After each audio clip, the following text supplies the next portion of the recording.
Well, here we are back on working on the MGC, 1968 MGC, and we can see what's been exposed by cutting out the bottoms of the torsion boxes, which I tend to call the triangles. Basically, that's what they are, they're a triangle. And we can see lots of issues going on here.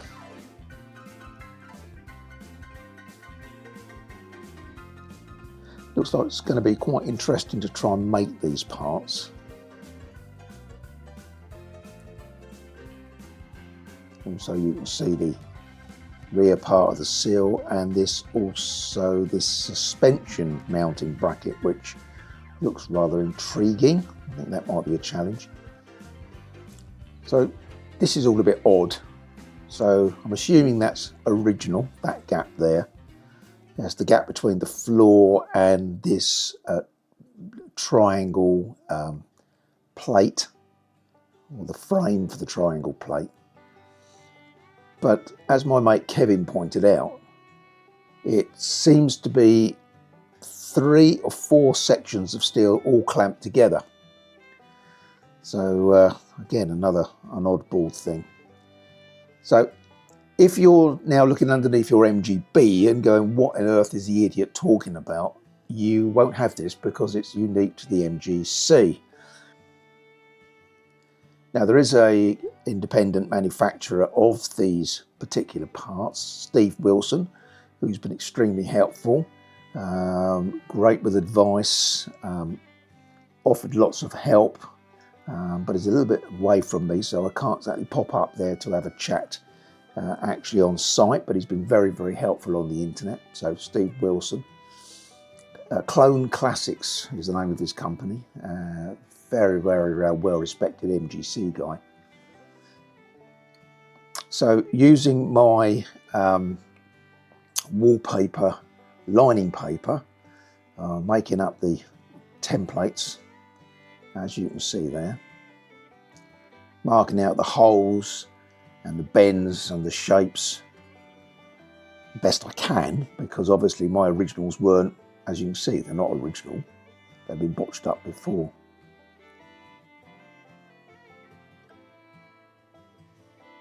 Having marked them out on my steel sheet, hacking them out now with the pneumatic shears, which I've bought actually for this project. I just certainly didn't have them before, but they're a great bit of kit when they work.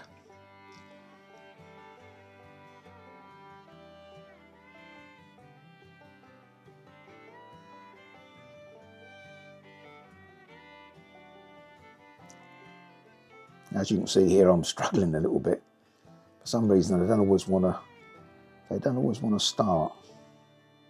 When they start, they're great. I don't know where it's me, operator error.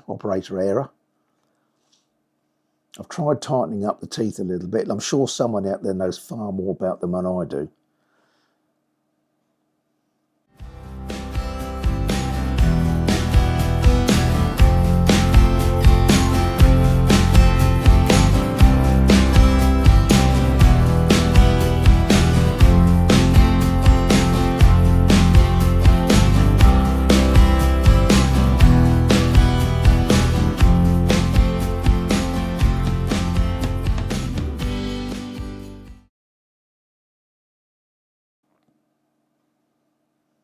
I'm just remarking out some of the lines because they're not that clear, just straightening them up a little bit before I again attempt to cut them out.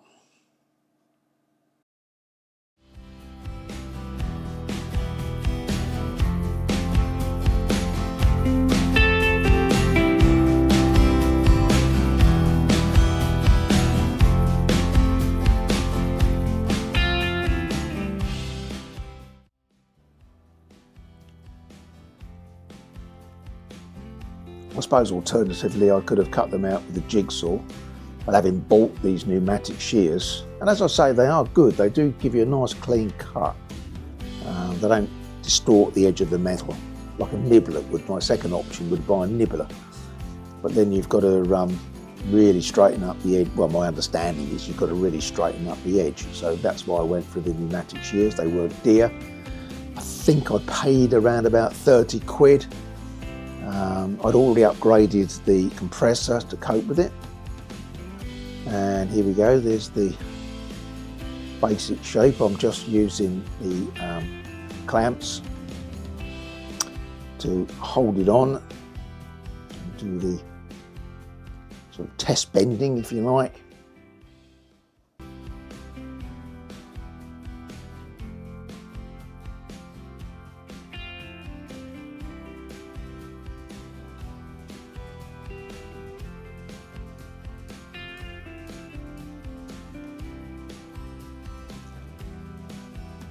For the actual chassis rail, I've used a lot thicker steel rather than the triangle plate itself.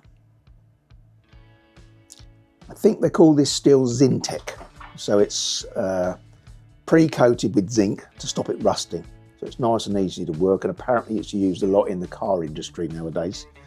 But I can't seem to find it in a heavier gauge, hence why the chassis rails and other repairs panels that I've made for thicker steel are in ordinary steel gauge.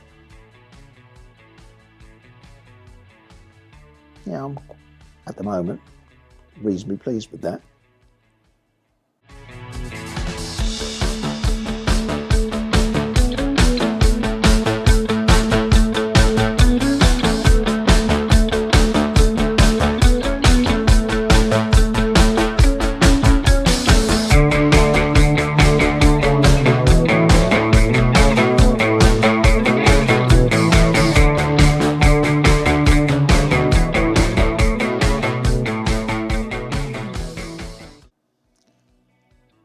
So I'm just using a straight edge here to remark that next bend.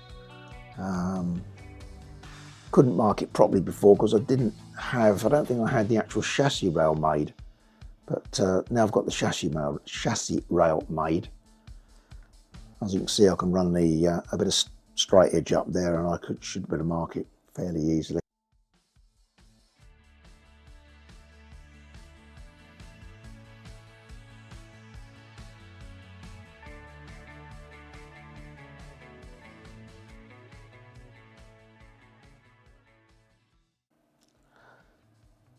So I'm not sure if it shows, but I've no idea what I'm doing really, because I've never certainly done this depth of sheet metal work before.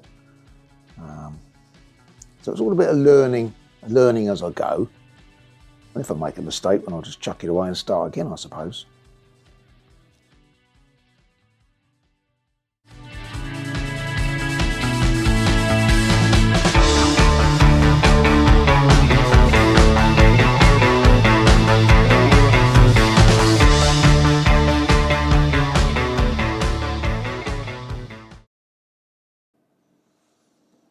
So that bend that I was marking out, I'm now going to try and form it.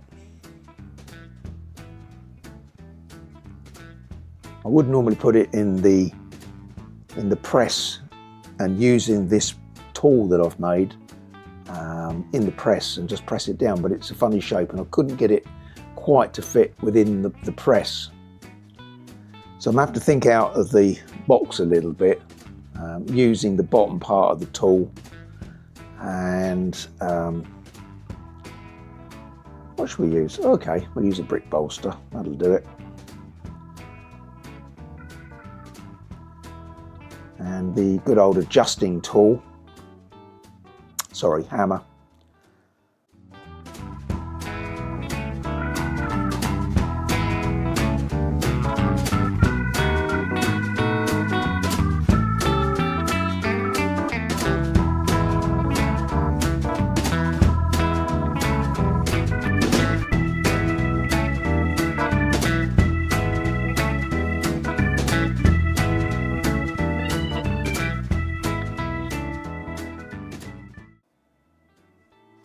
I've seen on YouTube actually where these are very similar methods to this, and all they do is they put on a piece of timber and they just literally bash it on the floor, and they seem to get some quite good results. But as I'd already made that tool for the press, to do bending on the press, it was just easy to use that.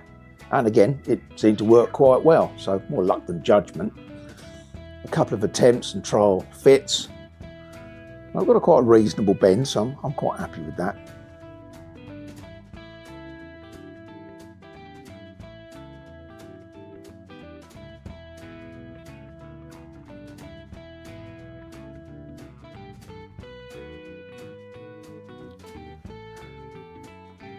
Now, as you can see on the floor there is the other triangle that I've already pre-cut, but I've actually overcut that one, if you look at the markings, by about 25mm or an inch all the way around. And I'll explain that in a minute. And a bit of a schoolboy error, which could have been a problem, but I'll explain it in a minute. In fact, if I don't explain it in this video, wait until the next one, because in the next one I need to figure out a way of actually pressing those holes out and retaining a lip on them. And at this point I'm still not thinking about it too much, because I try only to think about one thing at a time. So cut this out, get it to fit quite nice, then worry about or think about doing the holes and making the right shape for those.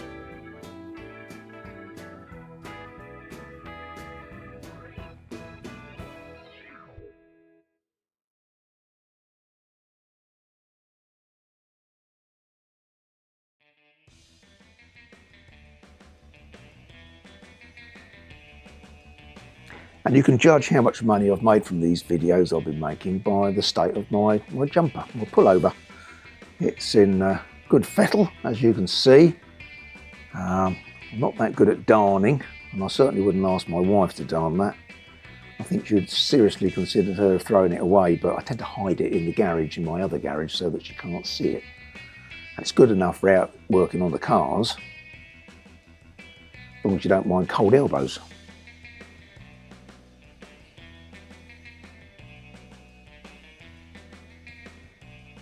Of course, it could become a new fashion. I've got arranged jumpers now. I've got this grey one and a blue one, which you might see in another video, with a very similar elbow, worn right out.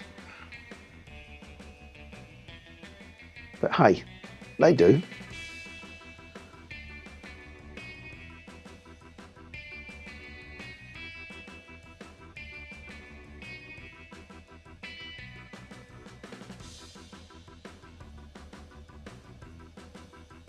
I know it looks like I'm faffing around here, but I'm gently tweaking it and bending it and pushing it around to try to get it as fit as best as I can, nice and flush.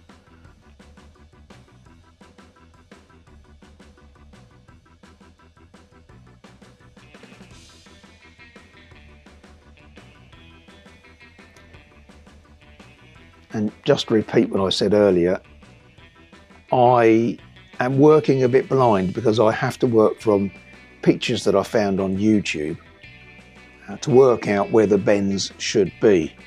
Now, Steve Wilson's pictures have been extremely helpful because obviously he does make these panels, which I could have just gone and bought, but I like the challenge of trying to make these different things.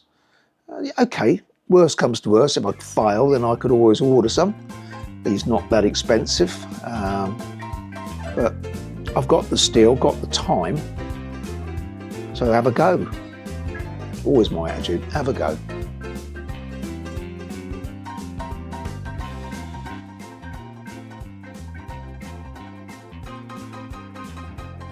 Now I've still got that bend up by the castle rail to do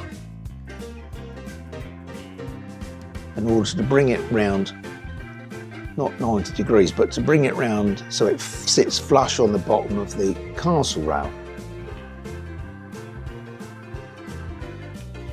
The rest of it's not looking too bad. Now that was a mistake. I should have looked at that other sheet of steel before I put it to one side, and then I would have realised schoolboy error. Thank you for watching. Please click the like button and please continue watching for part 2.